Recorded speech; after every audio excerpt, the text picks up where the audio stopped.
January is a month set aside to recognize some very special people in our district and some people who put in many hours of hard work that you, the public, usually don't get to see. We are joined today by 3 of our wonderful school board members, and we're so glad all of you are here. I'll start on the end with El Presidente, Charles Cunningham. Good to see you, welcome you, Charles.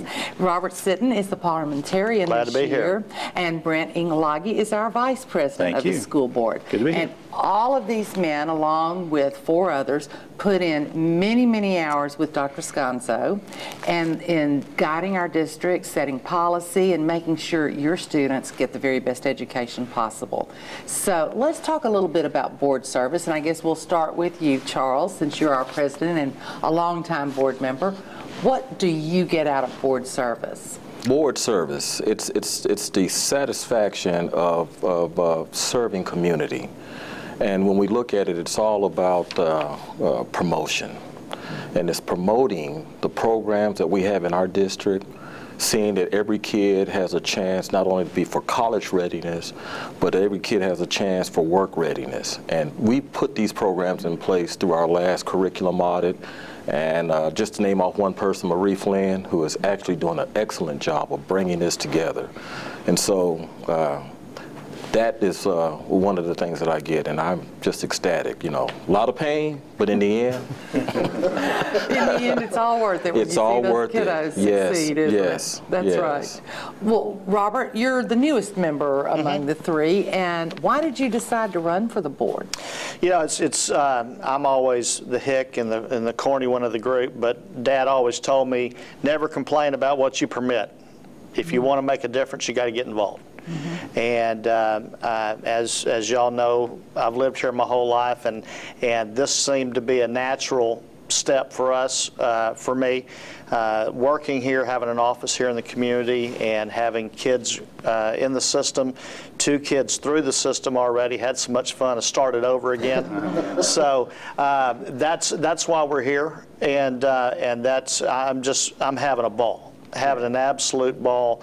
I feel like we're making a difference, and as a group, and we have a good group to work with. And as just to reiterate something that Mr. Cunningham just said, the people that we're working with, the programs that we have available to our students, it is a great time to be part of Humble ISD. It is. Yeah. You're right. Brent, it's your turn. What would you like to know? I'd like to know why you're serving and what you get out of it. Oh gosh, well, I came at it from a little different angle. I was serving on the board study committee, 2008 bond study committee, I should say, and that was really the first thing I had done in the district at all. These guys have been very active before they ran for the board, and as we sit here in the Jim Eggers building, we all know that Jim passed in 2008, and so I decided to run for his seat. I don't know why I did that, because it wasn't really on my bucket list of things to do, but I did it, and somehow I won, and I've really enjoyed it. It's been a real blessing for me, and it's a lot of fun. Well, we're blessed to have all of you serve. Thank you. Very much so. And you know, from my perspective, very, very diverse group, not only here, but with the other 4 trustees. I'm curious because I know what people really can't appreciate is the amount of time that you all give to board service. The hours are countless. The more often than not, you really are having to confront really tough issues, sometimes not very popular issues. How do you reconcile that with the reality, in your cases, you're very, very successful in each of your own professions. You all have families. I mean, where do you find time? Well, one, I have a wife who's a very understanding wife. Been married for over 30 years. She is a teacher, but she allows me to roam inside this big old fence that has a gate open. And you know, and I had some folks tell me, "What do you do in your spare time, Charles?" But it does. It requires a lot of time. It requires commitment, and I would say those are the requirements if somebody was seeking to run for board. Do you have the time? And do you have the commitment? And if you're married, do you have permission from your wife? Key ingredient. I'm glad to hear a husband say that. But that's what I enjoy it, and as I talked about it, because we mentioned the things about what at a high level what government does: protect, punish, and promote. School is all about promoting. It's about promoting quality education. It's about people that care about how we educate our children. It's about a quality of life in our school district, and I'm proud to be a part of the best school district, not only in the state, but I believe in the nation. Amen. And to piggyback on something he said, and if your family, whenever I do these interviews, it's always we, and it's twofold. It's we as a group, and it's also we as a family. My wife is very involved. She's on the board of directors of the Education Foundation. She runs their gala. Back in November, she did the first gala for Maplebrook Elementary, where they raised quite a bit of money. So my family is really in tune and involved with what I'm doing on the board on a different level. So every time I'm at the admin building or I walk on a campus, I hear someone say, "Hey, saw your wife today." And I said, "Great, I didn't see her." So, so we're going in different directions, but I have a chart on my desk that has 3 circles. It's my business, my family, and my community. And we try to put as much as we can into the center area where they all interlock. So when you're talking about time commitment, you're exactly right. It's a huge commitment, not only just for us with our time, but our family. And we try to do as much as we can that benefits all 3 of those: our business, our family, our community. And it's a total team effort. Total team effort. Great way. Well, I mean, they've said it all. It is very time consuming, but it's very satisfying as well too.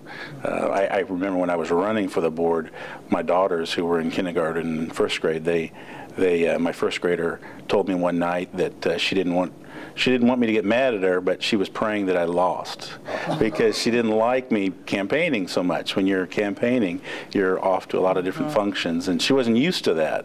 And now that they've gotten older, they actually like it. They don't like that I'm gone, but they're used to it, But when they're little, for little kids, it's a lot harder.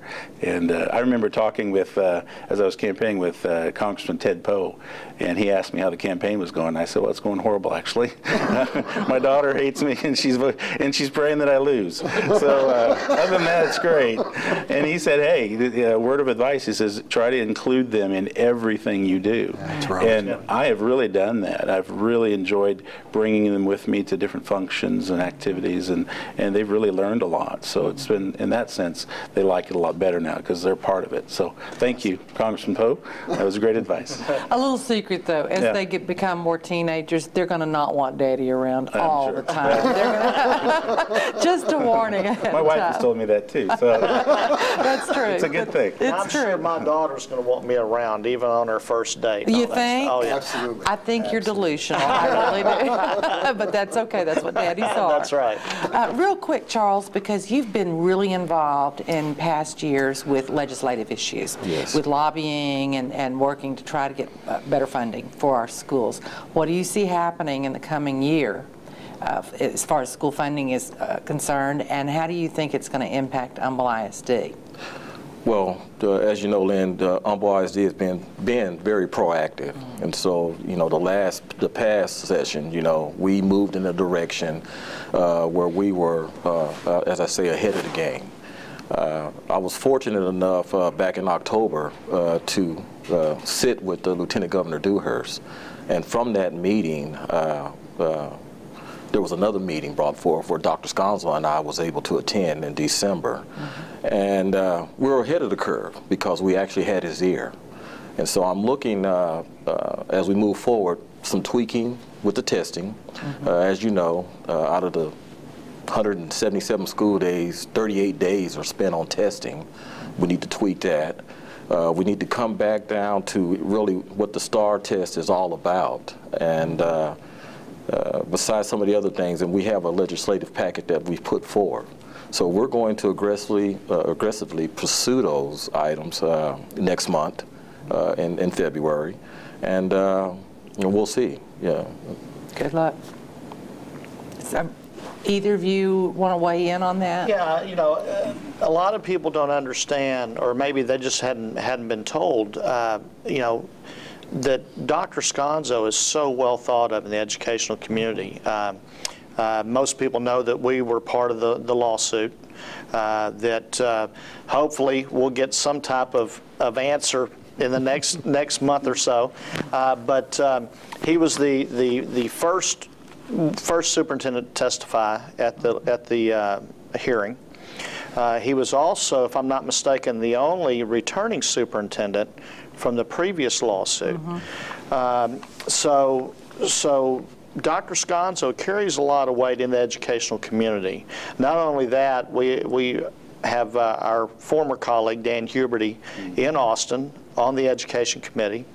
You know, we have a pretty good pipeline of information that comes free flow back and forth. So again, great time to be part of Humble ISD. Great situation, great group to be part of, as you just heard with Mr. Cunningham, you know, sitting down with David Dewhurst, and it's not hearsay. It's from the horse's mouth. So really looking forward to what happens next. You know. Good deal. How about you, Brent? Oh, I was going to say also that Dan Huberty really is our little secret weapon in Austin. It's so nice to have him there. So nice to have a representative that really cares and understands the issues. And going forward, I mean, he doesn't have a crystal ball, and he can't, you know, he's not like a magic genie. He can't make things happen, but he can really push where he sees that it's important. So thank you, Dan. It's nice to have Dan in Austin. It is nice. And we've been through some really, really difficult times. So this unfortunately isn't anything new with legislative issues and the ongoing inadequate and equitable funding system. But I really, Lynn, want to say this, and it really started to a time when you sat on the school board. But with every succeeding school board, our current school board being no exception, we're very, very blessed as a community. We are, compared to so many other of the 1,000 plus school districts in the state of Texas, we've got a governing body whose eyes are squarely focused on kids and kids only, and are true community servants. And I just want to thank you guys, because as a community member, and God willing, as not too far in the future, being a grandfather of children in our schools, which I'm really looking forward to, I would want my grandchildren's education in no other hands than yours. So thank you very much. Thank you. Appreciate it. And I ditto everything he says. And you know, nowadays with such an assault on public schools and such a a burgeoning movement toward charter schools and other forms of education, I am so proud of a district like Humble ISD. You mention public schools to some people and they think, oh no, that's not where I want my children. I raised my kids through these schools, would raise my grandchildren. If he lived here in Humble, he would definitely go to Humble ISD. But the teachers, as you mentioned, Charles, are beyond compare as far as I'm concerned. The dedication is. And Guy and I are so blessed to be able to do this show and highlight all of the wonderful programs that are in Humble ISD and all of the wonderful people who run those programs. And it's due to the board and the vision that you all set for what we want in our district. So thank you very much. As a parent, as a former board member, I know some of the things you're up against and sometimes it isn't fun, but you plug ahead and you're doing exactly what we expect you to do. You're doing what's best for our children. So thank you. Thank you. Very, very much. And I just want to say thanks to the community before you go, because we could not do it if we didn't have the community. Right. We do have a supportive community. You're absolutely right. And that's wonderful. Yeah, exactly. So thanks, guys, for being here with us today. They're wrapping us up. Once again, Board Appreciation Month is this month in January. So if you get an opportunity, all of our board members' emails are listed on the website. Drop them a line and tell them how appreciative you are of all they're doing for your children. Don't go away. We'll be right back with a little more about what's going on in the district.